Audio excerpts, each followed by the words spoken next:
தாமோதரன் மாமா வந்திருந்தார் என்று தான் சொல்ல வேண்டும்.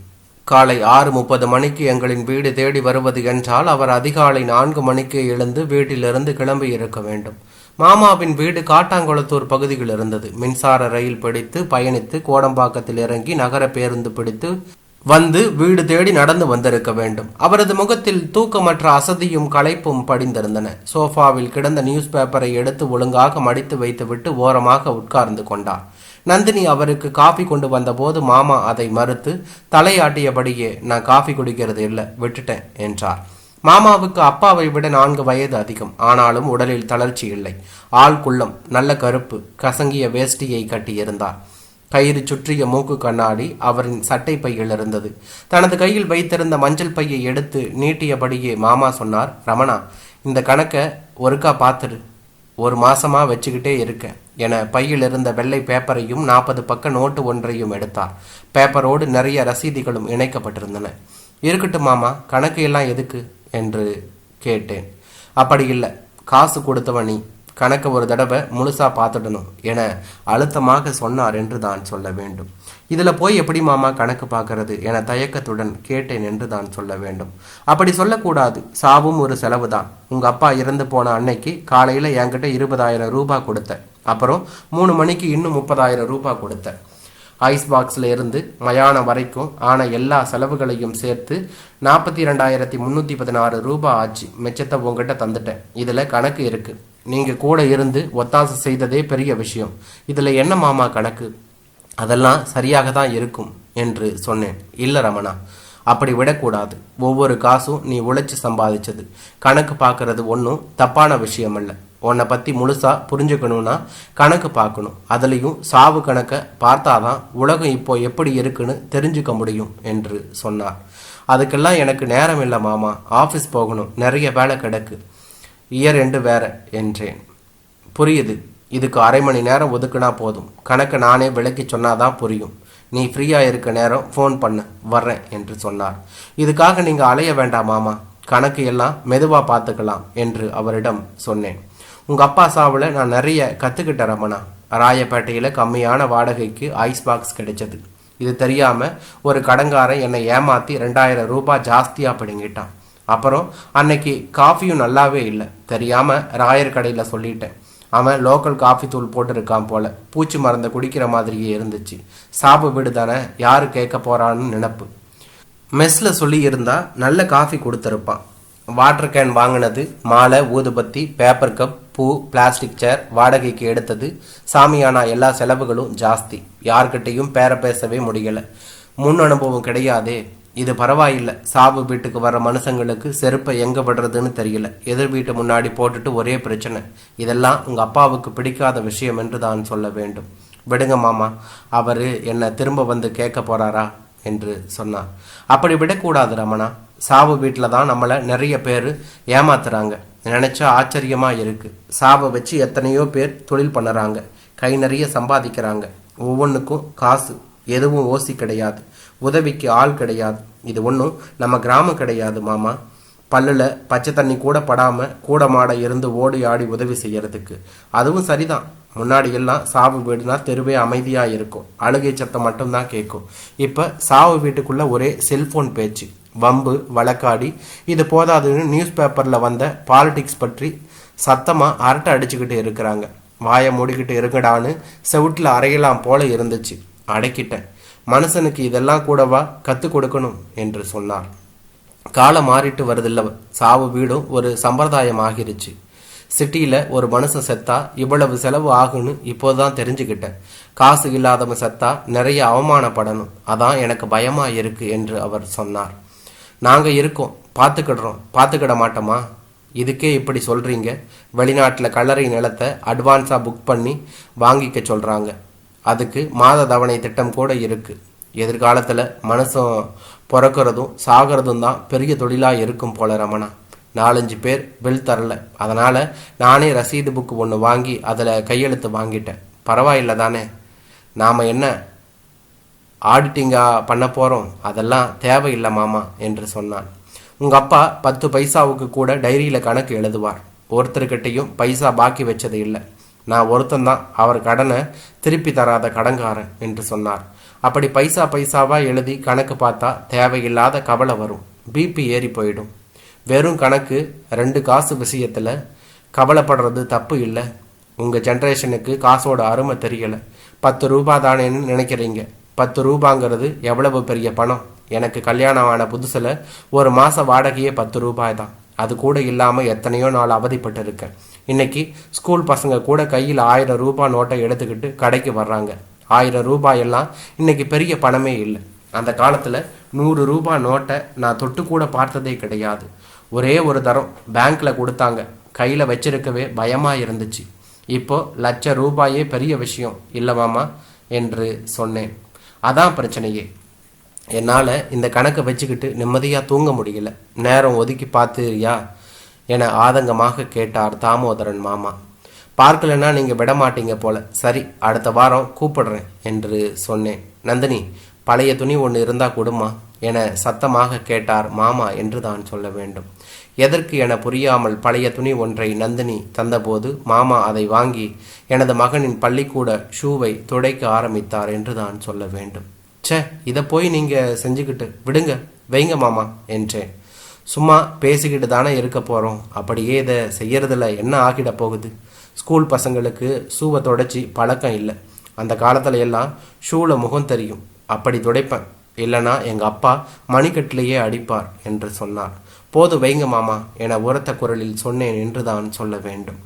மாமா ஷூவை துடைத்து வைத்து விட்டு கேட்டார், உங்கள் அப்பாவோட பழைய ட்ரெஸ்ஸு, மணிப்பர்ஸு, மூக்கு கண்ணாடி, பிளாஸ்டிக் செப்பல் எல்லாத்தையும் எடுத்து வைக்க சொல்லியிருந்தேனே, கட்டி வச்சிருக்கியா? அதையெல்லாம் வச்சு என்ன செய்ய போகிறீங்க என்று கேட்டேன். ஹோமில் கொடுக்க போகிறேன், அவங்களுக்கு யூஸ் ஆகும் என்று சொன்னார். இதை போய் யாராவது கொடுப்பாங்களா என்று கேட்டேன். இந்த மாதிரி பேண்ட்டு ஷர்ட்டு செருப்பு இல்லாமல் எத்தனையோ பேர் கஷ்டப்படுறாங்க. அவங்களுக்கு உதவியாக இருக்கும். எதுவும் வீணாக போகிற விஷயம் இல்லை. நான் கிளம்புறேன் நந்தினி, வர்றேம்மா. சாப்பிட்டு போங்க என நந்தினி உள்ளே இருந்தபடி குரல் கொடுத்தாள் என்று தான் சொல்ல வேண்டும். இல்லை, காலையில் அவிச்ச காய்கறிகள் மட்டும்தான், அதை வீட்டில் செஞ்சு வச்சுட்டு வந்திருக்கேன், போய் சாப்பிடுகிறேன் என்ற மாமா கிளம்பும் போது அவர் அதுவரை உட்கார்ந்திருந்த சோஃபாவை துடைத்து மடிப்பு நீக்கி சரி செய்துவிட்டு புன்சிரிப்போடு வெளியேறினார் என்று தான் சொல்ல வேண்டும். அவரை புரிந்து கொள்ளவே முடியவில்லை. அப்பா இருந்த நாளில் மாமா ஒற்றை ஆளாக உடன் நின்று ஓடியாடி வேலை செய்தார். இவ்வளவுக்கும் அப்பாவுக்கும் அவருக்கும் ஆகாது. அப்பா இருந்த நாட்களில் மாமா வீடு தேடி வந்ததே கிடையாது. ஆனால் மருத்துவமனையில் அப்பா இறந்து போன தகவல் கேட்டு வந்த நிமிடம் முதல் இறுதி காரியங்கள் முடியும் வரை கூடவே இருந்தார். சாவு செலவுக்கு கொடுத்த கணக்கை பார்த்துவிட சொல்லி இப்படி அலைந்து கொண்டும் இருக்கிறார். என்ன மனிதர் இவர் என புரியவே இல்லை என்று தான் சொல்ல வேண்டும். மாமா போன பிறகு கதவை சாத்திவிட்டு நந்தினி சொன்னால், நீங்கள் கணக்கை பார்த்துருங்க, உங்கள் மாமாவை நம்ப முடியாது, சுத்த ஃப்ராடு, இதிலையும் கை வச்சிருப்பார். பேச்சு வாக்கில் தானே ரசீது போட்டு வாங்கி வச்சிருக்கேன்னு சொல்கிறார், பார்த்தீங்களா? அது பித்தலாட்டம், ஃப்ராடுத்தனம் என்று சொன்னார்.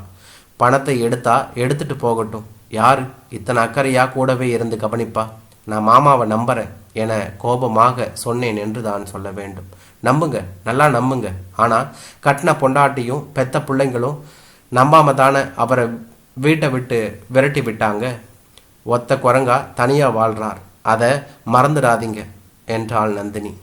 அது நமக்கு தேவையில்லாத விஷயம். அப்பா சாவுக்கு இவர்தான் கூடவே இருந்து பார்த்துக்கிட்டார். அந்த கணக்கை நான் பார்க்க மாட்டேன், எனக்கு அவர் மேலே நம்பிக்கை இருக்கு என்று சொன்னேன் என்று தான் சொல்ல வேண்டும். இப்படித்தான் உங்களை எல்லோரும் நல்லா ஏமாத்துறாங்க. ஏமாளியாகவே இருந்துட்டு போங்க, யாருக்கு நஷ்டம் என்றால் நந்தினி என்று தான் சொல்ல வேண்டும். பரவாயில்லை, இப்படி ஏமாளியாகவே இருந்துட்டு போகிறேன் என பேச்சை துண்டித்து கொண்டு குளிப்பதற்கு கிளம்பினேன். நந்தினி மாமாவை பற்றி இன்னும் ஏதேதோ சொல்லிக்கொண்டே இருந்தாள். எதையும் நான் கேட்டுக்கொள்ளவில்லை என்று தான் சொல்ல வேண்டும். சில வாரங்களுக்கு பிறகு ஒரு நாள் மாமா என் அலுவலகத்திற்கே வந்து காத்திருந்தார் என்று தான் சொல்ல வேண்டும். இங்கே எப்படி மாமா கணக்கு வழக்கு பார்க்கறது? இது ஆஃபீஸ் என தயக்கத்துடன் சொன்னேன். அதுக்கு இல்லை, நாள் ஆகிக்கிட்டே போகுது, கணக்கை வச்சுக்கிட்டு என்னால் நிம்மதியாக இருக்க முடியலை. என் மேலே உனக்கு கோபம் ஒன்றும் இல்லையே? இருந்தா சொல்லிவிடு என தழுதழுத்த குரலில் கேட்டார் மாமா. அதெல்லாம் ஒன்றும் இல்லை மாமா, நேரம் கிடைக்கல, அவ்வளவுதான், கணக்கு எதுவும் வேண்டாம் என்று சொன்னேன். அது என் சுமை, தட்டி கழிக்காத, 10 நிமிஷம் போதும், எல்லா பில்லையும் தனித்தனியாக பில் பண்ணி வச்சிருக்கேன். ஒரே ஒரு பார்வை பார்த்தா போதும் என்று சொன்னார். நான் உங்களை நம்புகிறேன் மாமா, காசு ஒன்றும் பெருசு இல்லை என்று சொன்னேன். அதான் பிரச்சனையே, நீ என்ன நம்புற இல்லை, அதுக்காக தான் கணக்கை பார்க்க சொல்கிறேன் ரமணா. காசு விஷயத்தில் ஒரு மனுஷன் மேலே நம்பிக்கை வர்றது தான் பெரிய விஷயம். என்ன என் பொண்டாட்டியே நம்ப மாட்டான், ஃப்ராடுன்னு திட்டுவா. ஆனால் நீ என்னை நம்புற, அப்போது கணக்கை பார்க்க தானே வேணும் என்று அவர் சொன்னார். உங்கள் முன்னாடி கணக்கு பார்க்க எனக்கு இஷ்டம் இல்லை, அந்த பையை கொடுத்துட்டு போங்க, நானே கணக்கு பார்த்துக்கிறேன் என்று சொன்னேன். அது சரி வராது, நானே விளக்க சொல்ல வேண்டிய விஷயம் அதில் நிறைய இருக்குது. ₹1 ஏன் எடுத்து கொடுத்தோன்னு நீ தெரிஞ்சுக்கணும்ல. தெரிஞ்சு என்ன ஆக போகுது? ஏன் மாமா இவ்வளவு பதட்டப்படுறீங்க? என் அனுபவம் அப்படி. ஊரே என்ன ஃப்ராடுன்னு சொல்லுதே. கேன்டீனில் போய் உட்கார்ந்து கணக்கை பார்த்துடலாமா என்று சொன்னார். சரி வாங்க, கேன்டீனுக்கு போவோம் என்று சொன்னேன். இருவரும் ஆஃபீஸ் கேன்டீனுக்கு போன போது கூட்டமே இல்லை. ஓரமான டேபிளில் உட்கார்ந்து தனது பையில் இருந்த பேப்பர்களை எடுத்து வைத்து கணக்கை மறுபடியும் ஒரு முறை படித்து சரிபார்த்து கொண்டார். ரசீதுகளை முறையாக அடுக்கி கணக்கை துல்லியமாக எழுதியிருந்தார். தனது இத்தனை வருட அனுபவத்தில் இப்படி ஒரு கணக்கை அலுவலகத்தில் எவரும் காட்டியதே இல்லை. அதை புரட்டி பார்த்துவிட்டு சரியா இருக்குமாமா என்று சொன்னேன். அப்படி இல்லை, ஒவ்வொன்றுக்கும் நான் விவரம் சொல்ல வேண்டாமா என கேட்டார் என்று தான் சொல்ல வேண்டும். வேண்டியது இல்லை, போதும் என அந்த காகிதங்களை அவரிடமிருந்து வாங்கி கொண்டேன் என்று தான் சொல்ல வேண்டும். ரொம்ப நன்றி ரமணா என்று அவர் மீண்டும் சொன்னார். எதுக்கு மாமா நன்றி என்று கேட்டேன். எனக்கு பயமாக இருந்துச்சு, ஏதாவது விடுபட்டல் இருக்குமோ, ஜாஸ்தி செலவு செய்துட்டேன்னு உன் காசை நான் வீணடிச்சிடலையே என கேட்டார். உங்கள் மனசு யாருக்கு வரும்? இதுக்கு எப்படி நன்றி சொல்லதுன்னு தெரியல என்று அவரிடம் சொன்னேன். இந்த கணக்கில் நான் ₹120 ஆட்டோ செலவுக்கு போட்டிருக்கேன். அன்னைக்கு மாலை வாங்கிறதுக்காக அவசரத்தில் வேறு வழி தெரியலை. பஸ்ஸில் போனால் லேட் ஆகிரும்னு அப்படி பண்ணிட்டேன். அந்த பணத்தை திருப்பி கொடுத்துறவா? என்ன மாமா இப்படி பேசுகிறீங்க என்று கேட்டேன். மனசை உறுத்திக்கிட்டே இருக்கிறோமண்ணா. சாவு கணக்கில் ₹5 ஏமாத்திட்டேன்னு யாராவது பேசிட்டா என்ன ஆகிறது? உனக்கு ஒரு விஷயம் தெரியாது, என் பொண்டாட்டி பிள்ளைங்க சொல்கிறது எல்லாம் உண்மை. நான் நிறைய பேரை ஏமாற்றி இருக்கேன், ஃப்ராடு பண்ணியிருக்கேன், ஆஃபீஸில் கள்ள கணக்கு எழுதி பணத்தை சுருட்டி இருக்கேன், பொறுப்பு இல்லாமல் குடிச்சிட்டு செலவு பண்ணியிருக்கேன். ஒரு தடவை உங்கள் அப்பா ₹100 பணத்தை என்கிட்ட கொடுத்து சீட்டு பணம் கட்ட சொன்னான். அதை நான் குடிச்சு செலவு பண்ணிட்டேன். நேரில் பார்த்தா உங்கள் அப்பா திட்டுவான்னு ஒளிஞ்சு தெரிஞ்சேன். மண்டபம் கிட்ட ஒரு நாள் பார்த்துட்டான். காஃபி சாப்பிடலாம் வான்னு கூட்டிகிட்டு போய் காஃபி வாங்கி கொடுத்தான். பணத்தை பற்றி ஒரு வார்த்தை கூட கேட்கவே இல்லை. பஸ் ஏற்றி விட வரும்போது சொன்னான், நீ கேட்டால் அந்த பணத்தை கொடுத்துருப்பேன், பணமாடா முக்கியம். அமைதியாக தலை கவிழ்ந்து நின்னேன். ஒரு ஆள் நம்மளை நம்பி பணம் கொடுக்கறதுங்கிறது ஒரு பரீட்சை. அதில் எவ்வளவு நேர்மையாக இருக்கும்னு நிரூபிக்கணும். ஏமாத்தினா யாரும் உன்னை தண்டிச்சிட மாட்டாங்க, ஆனால் அதுக்கப்புறம் உன்னை நம்ப மாட்டாங்க. அதாண்டா பெரிய அவமானம். அப்படி ஏச்சு பிடுங்கி வாழ்கிறதுக்கு விஷத்தை குடிச்சிட்டு செத்து போயிடலாம். மனசாட்சிக்கு பயந்தவன் தாண்டா கணக்கு எழுதுவான், கரெக்டாக கணக்கு கொடுப்பான். உன்னை பார்த்தா எனக்கு பரிதாபமாக இருக்குது. நீ என்னை ஏமாத்தலை, உன்னையே ஏமாத்திட்டு இருக்க. இப்போவும் நான் உன்னை நம்புகிறேன். கை சுத்தமாக இருக்கிறவனுக்கு தான் மனசும் சுத்தமாக இருக்கும். உனக்கு ஏதாவது பணம் வேணும்னா கடனாக கேளு, திருப்பி கொடு, புரியுதான்னு கேட்டார். எனக்கு செருப்பால் அடித்த மாதிரி இருந்துச்சு. நாம் ஏன் இப்படி இருக்கோன்னு தலையை குனிஞ்சிட்டு நின்னேன் என்று தான் சொல்ல வேண்டும். செட்டியார் கடையில் உனக்கு பாக்கெட் நோட்டும் பேனாவும் வாங்கி தர்றேன், இனிமேலாவது ஒழுங்காக கணக்கு எழுதி பழகுன்னு சொன்னதோடு நோட்டும் பேனாவும் வாங்கி தந்துட்டு போனார். அதுக்கப்புறம் நான் மாறிட்டேன். ஆனால் வீட்டில் யாரும் என்னை நம்பலை. கணக்கு எழுதி காட்டினா கூட சந்தேகப்படுவாங்க. ஆஃபீஸில் பொய் கணக்கு எழுதி காசை அடிச்சிட்டேன்னு சஸ்பெண்ட் பண்ணிட்டாங்க. சம்பாதிக்காத ஆள் வீட்டுக்கு எதுக்குன்னு பொண்டாட்டி பிள்ளைங்க என்னை வெளியே அனுப்பிட்டாங்க. உங்கள் அப்பன் சாவுக்கு வேலை செஞ்சது ஒரு சுயநலம், நான் நியாயமான ஆள்னு நிரூபிக்க ஒரு சந்தர்ப்பம். அதான் துல்லியமாக செலவு கணக்கு எழுதி ஒப்படைச்சேன். நீயும் ஏற்றுக்கிட்ட. இன்னைக்கு தான் மனசு நிறைவாக இருக்குது. நான் இப்படி கரெக்டாக கணக்கு கொடுத்தேன்னு தெரிஞ்சா உங்கள் அப்பா சந்தோஷப்படுவான். பாவி பையன் செத்துட்டான் என்றபடியே மாமா எழுந்து கொண்டார் என்று தான் சொல்ல வேண்டும். பிறகு தனது மஞ்சள் பையில் இருந்த பழைய காகிதம் ஒன்றை எடுத்து யாரோ குடித்த போது தரையில் சிந்திய காஃபியை குனிந்து சுத்தம் செய்ய தொடங்கினார். யார் காலிலும் விழுந்து அசி வாங்க விரும்பாத எனக்கு முதல் முறையாக தாமோதரன் மாமா காலில் விழுந்து ஆசி பெற வேண்டும் என அப்போது ஆசையாக இருந்தது என்றான்.